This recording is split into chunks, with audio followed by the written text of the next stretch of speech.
दोस्तों, ये सब्जी का बचा हुआ कचरा आप देख रहे हैं, रोज हम अपने घरों से निकालते हैं और ज्यादातर लोग क्या करते हैं पता है, उसको पन्नी में पैक करेंगे, बंद करेंगे और डस्टबिन में फेंक देंगे। वहां से म्यूनिसिपैलिटी की गाड़ी आती है, उठाकर ले जाती है और डंपिंग यार्ड में डाल देती है।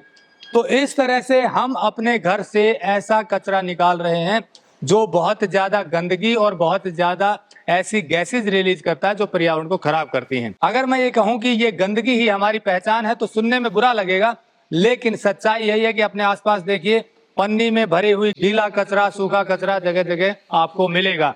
लेकिन यहाँ पर इसी गीले कचरे को, जो गंदगी का सबसे मुख्य स्रोत है, क्योंकि सूखा कचरा बदबू नहीं फैलाता है, आप अगर गौर करेंगे तो देखिए जितना गीला कचरा है, सब्जी का बचा हुआ वेस्ट या जो बायोडिग्रेडेबल है, जो गल सकता है, सड़ सकता है, वही कचरा गंदगी का स्मेल का मुख्य स्रोत होता है। लेकिन यहाँ प्रजापिता ब्रह्म कुमारी के सॉलिड वेस्ट मैनेजमेंट सेंटर पर इसी गीले कचरे को वेस्ट से वेल्थ में क्रिएट किया जा रहा है।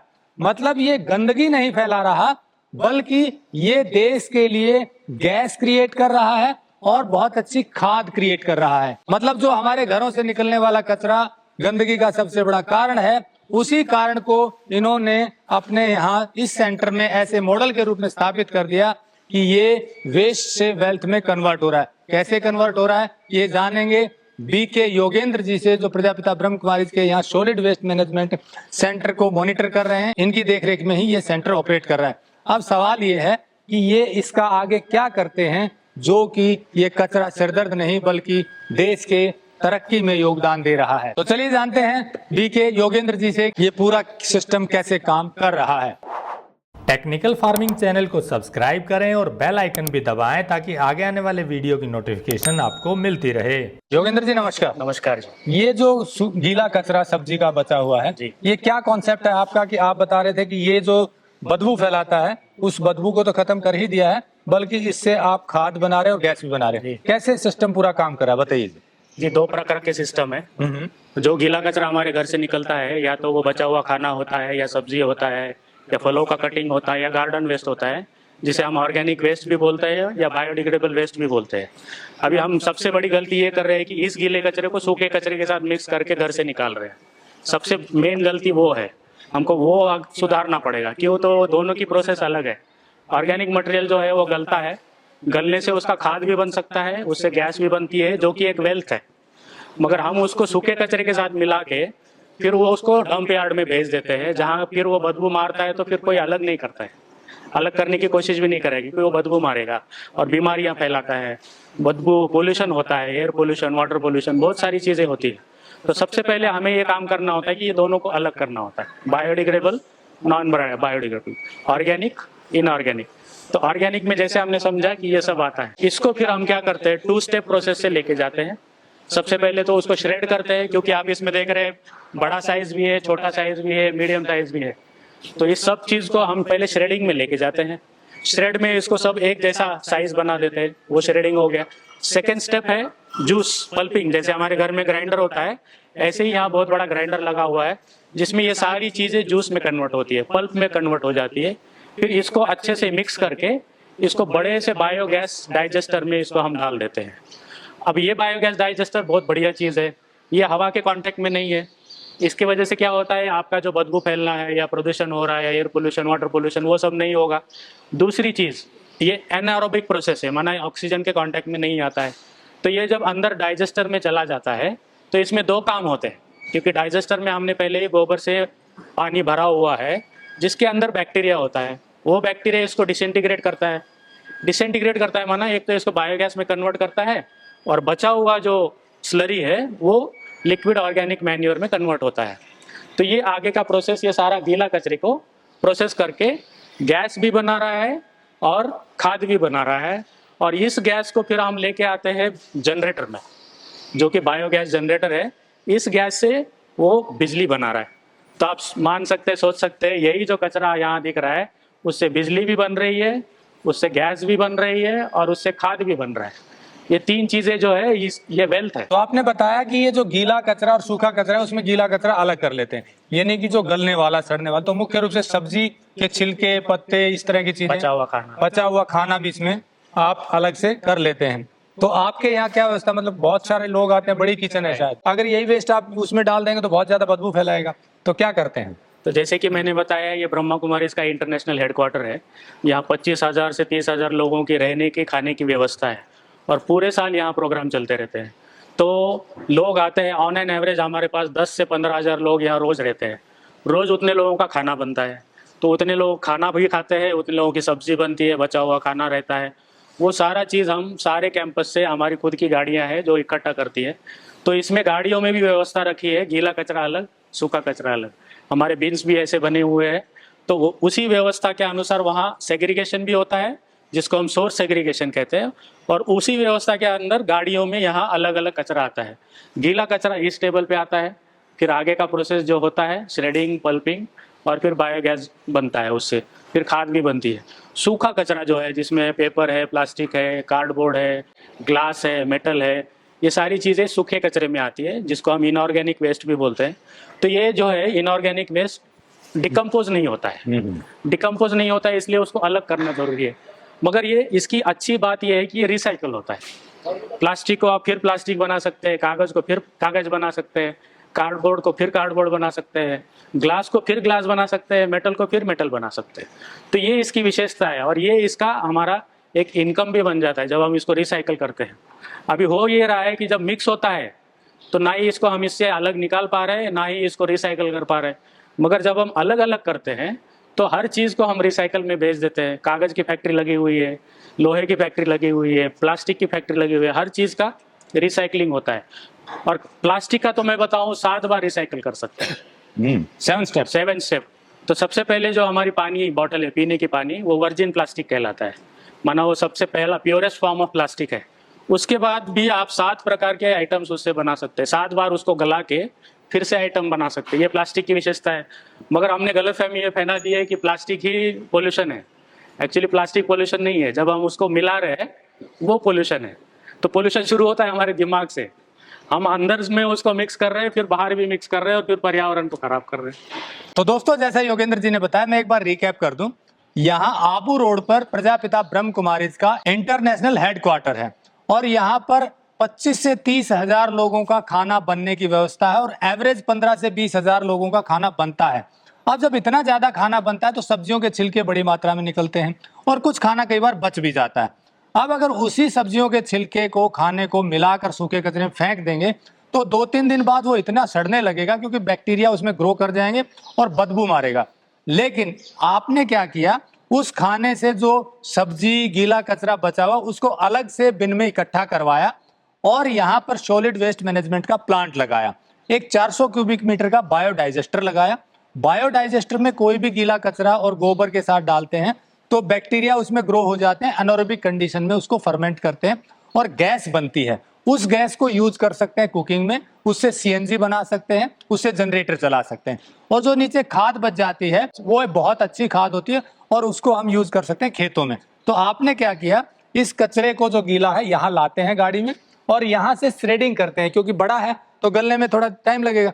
तो छोटे छोटे पीस में फिर पहले पीस बनाते हैं, फिर पल्पिंग करके बाहर बायोडाइजेस्टर लगा हुआ है, गोबर के साथ मिक्स करके उसमें डाल देते हैं।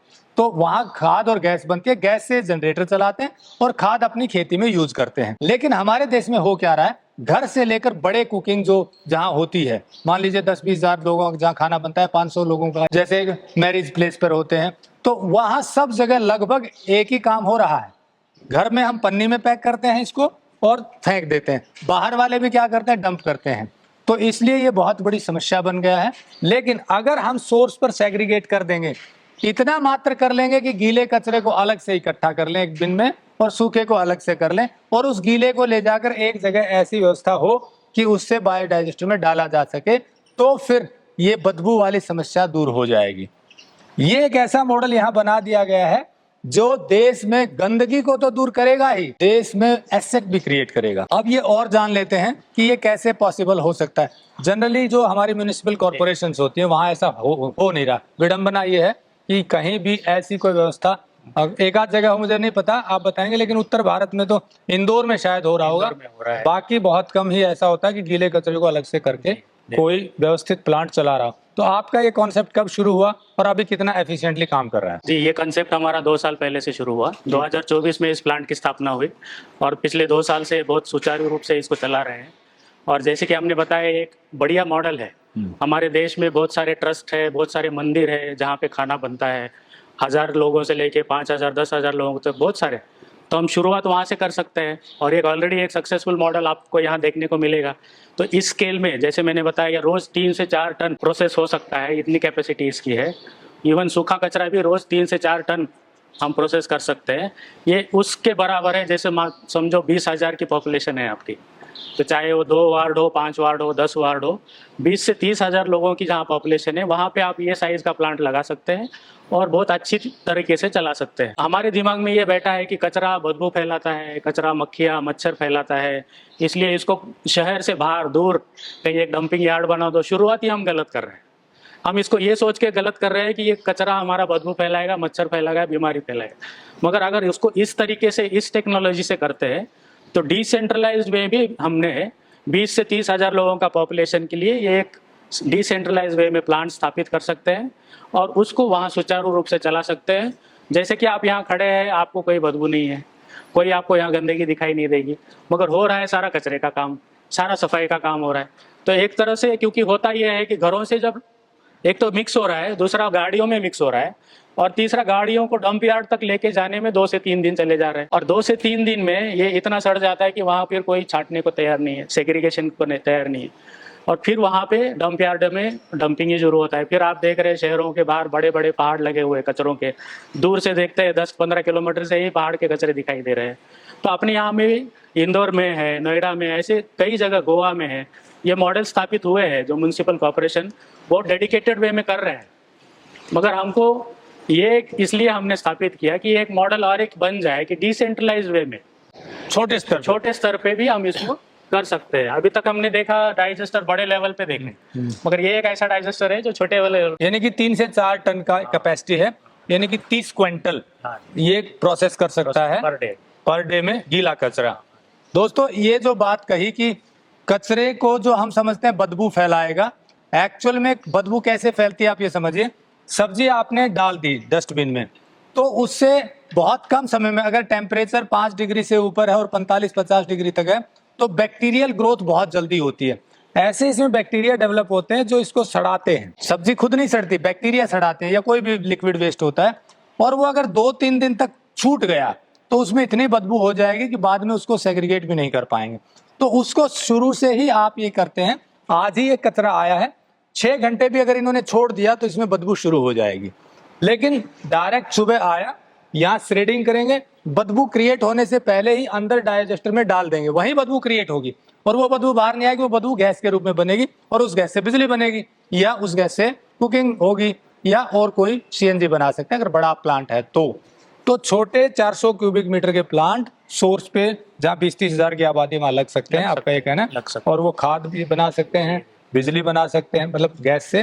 तो ये एक बड़ी बात है, एक रोजगार भी क्रिएट हो रहा है, रिसोर्स टू वेल्थ भी हो रहा है, रिसाइकलिंग हो रहा है। रोजगार कैसे होगा ये भी बता दीजिए। अभी जैसे हमने देखा, सोर्स एग्रीगेशन तो एक बात है, फिर वहाँ से कलेक्शन होना है, गाड़ियों में कलेक्शन होके आता है, उसके लिए ह्यूमन रिसोर्स चाहिए, फिर यहाँ आके सारा कचरा अनलोड होता है, और फिर यहाँ पे भी फाइन सेग्रीगेशन के लिए हमने व्यवस्था की है। एक होता है सोर्स सेग्रीगेशन, दूसरा होता है फाइन सेग्रीगेशन। तो फाइन सेग्रीगेशन इसलिए ज़रूरी है क्योंकि कागज़, प्लास्टिक, मेटल, ग्लास, इसको अलग करना ज़रूरी है, क्योंकि इसका रिसाइकलिंग हर एक का अलग अलग है। तो इसको जितना आप फाइन सेग्रीगेशन करेंगे और जितना उसका पैक बना के रखेंगे, उतना ही उस इंडस्ट्री तक वो कचरा पहुँचने में आसानी हो जाता है। जैसे एक गाड़ी सिर्फ कागज़ का भर दिया, वो कागज़ इंडस्ट्री में चली गई, एक गाड़ी सिर्फ मेटल का भर दिया, मेटल में चली गई। तो इसमें ये भी सुविधा होती है। अभी आप सारा ही सूखा कचरा एक गाड़ी में भरेंगे और कहीं वो भी डंप करना पड़ेगा, क्योंकि उसको भी कहीं से ना कहीं फाइन सेग्रीगेशन करना है। तो ये सारी व्यवस्था इस फैसिलिटी में ऑलरेडी हो रही है, और जो कचरा लेके जाने वाली गाड़ी है, जो रिसाइकलिंग करने वाली है, उनको पता है, और हर एक के भाव भी अलग है, कागज़ के भाव अलग है, मेटल के भाव अलग है, ग्लास के भाव, तो उस हिसाब से आपको अच्छी रेट भी मिल रही है। अगर आप मिक्स करके डालोगे तो सब 10 रुपये में ले जाएंगे, भले उसमें मेटल हो और कुछ हो। तो ये सारी एक रिसोर्स भी क्रिएट हो रहा है, एम्प्लॉयमेंट भी क्रिएट हो रही है, और रिसाइकलिंग के लिए एनवायरमेंट चैलेंज जो आपने सामने आ रहा है वो भी हो रहा है। दोस्तों, एम्प्लॉयमेंट भी क्रिएट हो रही है। अब सवाल ये एग्जीक्यूट कैसे हो। यहाँ ये एग्जीक्यूट इसलिए हो पा रहा है कि प्रजापिता ब्रह्म कुमारीज में सब डेडिकेटेड लोग हैं और सब एक ही चीज को फॉलो करते हैं। इंस्ट्रक्शन अगर कोई मिल जाए, कोई गाइडेंस मिल जाए तो उसको प्रॉपर फॉलो करते हैं, मैनेज्ड वे में हो रहा है। लेकिन अगर म्युनिसिपल कॉरपोरेशन में, शहरों में, गाँव में हो तो इसको एग्जीक्यूट करना बहुत बड़ा चैलेंज है। फॉर एग्जाम्पल, अब इसमें अगर एग्जीक्यूट करना है तो कैसे होगा? आपको मिनिमम 2 डब्बे चाहिए घर पे। एक डब्बे में गीला कचरा डालने की लोगों को समझ चाहिए कि सब्जी का छिलका या सब्जी बची हुई है वो एक में डब्बे में डालिए, और उस एक डब्बे में जहाँ सब्जी या सब्जी के छिलके हैं उसको कलेक्ट करने के लिए भी अलग गाड़ी चाहिए। अभी हम सेग्रीगेशन की जो बात करें, अलग अलग डालिए, लोग कर भी लेंगे, लेकिन जो गाड़ी आएगी वो फिर मिक्स कर देती है। यानी कि अभी ऐसी व्यवस्था नहीं है कि गाड़ी में भी अलग अलग हो, सब मिक्स हो जाता है, सब्जी भी उसी में मिक्स हो जाएगी। तो अगर म्युनिसिपल कॉर्पोरेशन या किसी को भी एग्जीक्यूट करना है इनकी तरह प्रैक्टिकली और एफिशिएंटली, तो सबसे पहले 2 डब्बे रखवाने पड़ेंगे और ट्रेन लोगों को अवेयर करना पड़ेगा कि भैया एक डब्बे में सब्जी और छिले ही डालने हैं, सूखा आप अलग डालिए, और गाड़ी भी अलग चाहिए, और फिर वहां ये व्यवस्था आगे होनी चाहिए, तब जाकर के ये होगा। नहीं तो ये वीडियो देखने के बाद भी कोई असर पड़ेगा नहीं। लेकिन हम ये वीडियो इसलिए बना रहे हैं, हो सकता है कोई डेडिकेटेड व्यक्ति अवेयर हो और इस प्रोग्राम को और एग्जीक्यूट करे, जिससे कि जो गंदगी फैलाई जा रही है वो वेस्ट से वेल्थ में क्रिएट हो जाए। और अधिक जानकारी के लिए हमने मेल आईडी दी है, नंबर देते हैं तो योगेंद्र भाई जी बहुत परेशान हो जाते हैं, क्योंकि बहुत से लोग कॉल करते हैं तो सबको उठा नहीं पाते।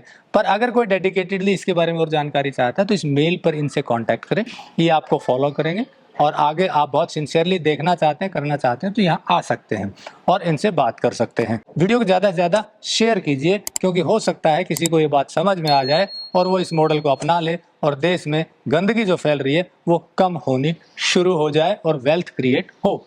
नमस्कार, जय हिंद। नमस्कार। अगर आपको यह वीडियो पसंद आया है तो ज्यादा से ज्यादा लाइक और शेयर जरूर करें। साथ ही चैनल को सब्सक्राइब करना ना भूलें।